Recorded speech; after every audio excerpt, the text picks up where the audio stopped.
we are going to learn how to do this little half hitch tie today.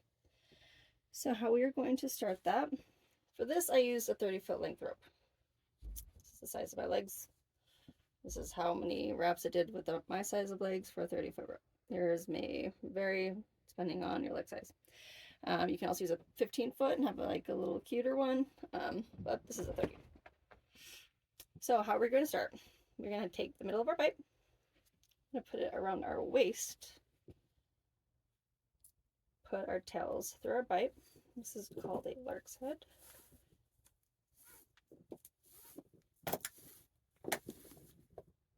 And we are going to put it on the side that we want it to be. So we're going to do it on this side. So I'm going to put it on this hip. And see how you don't see the line here? I'm going to show you a little trick.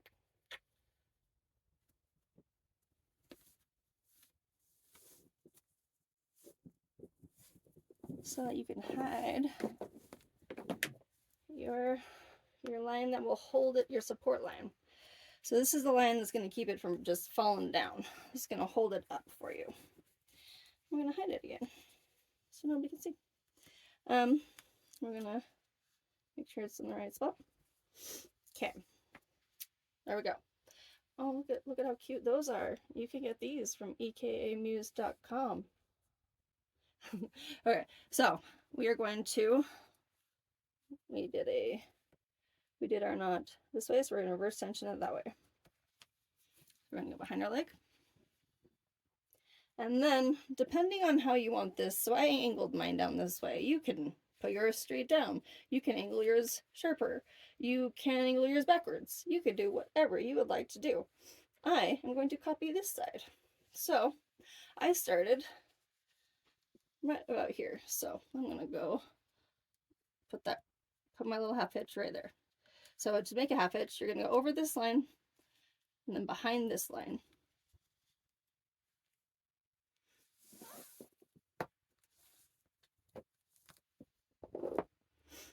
And then to tighten it, you can pull up a little bit and then pull down.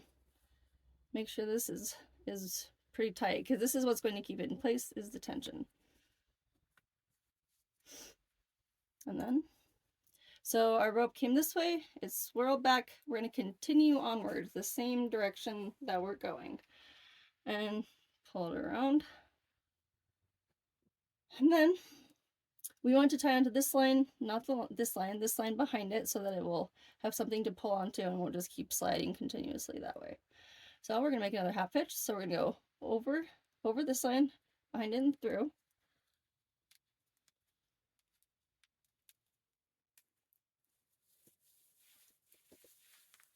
So you want to make like a little, I think I packed my mouth. So that's how you want to make sure the direction that you're going is. And then you cross it down, pull it tight, and then to angle it, so see how it's kind of already trying to angle itself, already kind of pulling that way.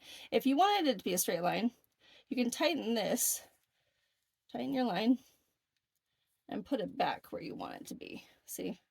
So that could just be a straight line. Because I'm angling mine, I'm going to pull this line, give it a little bit of slack so it can angle that way. Okay. And then see, it's just a little bit angled, it's not very much. I'm going to do a little bit more. And then go back around. And mine's kind of matched pretty well so far. So that's how you can match your lines up as you go along. Put your legs together and kind of, mine pretty much did exactly what they wanted to. So even though it's kind of a gap, we're going to let it be, because that's apparently how my legs want to go. And then another half hitch. And then we can pull, so we want to pull this a little bit so there's a little bit of slack behind and through. Do a little peck my mouth. And then pull it tight down. And then keep going until you run out of rope. You want these to be fit about 2 fingers underneath them. You want to do them pretty tight so they'll stay in place. If these are not tight, they will fall down. They will not. The tension is what's keeping these in place. And then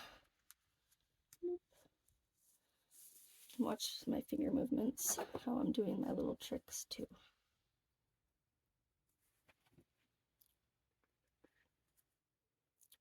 This one's almost a little bit cutting my leg off. Okay, and I've got like a nice little diagonal pattern here going on. Pull out a little bit of slack.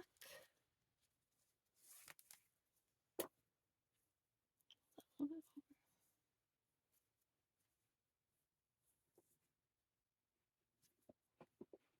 I think I pulled this one tighter. I think I'm gonna end up with more slack at the end of my rope. So when you get to the last one, I ended it with a cute little bow because as I do my decorative tying, I definitely ended up with more at the end here. So keep your tension even when you do both of them. Lesson learned from me. And then so to make the bow, you're gonna need to separate your lines. So one under, and then you can do your bow. It's like tying your shoes. And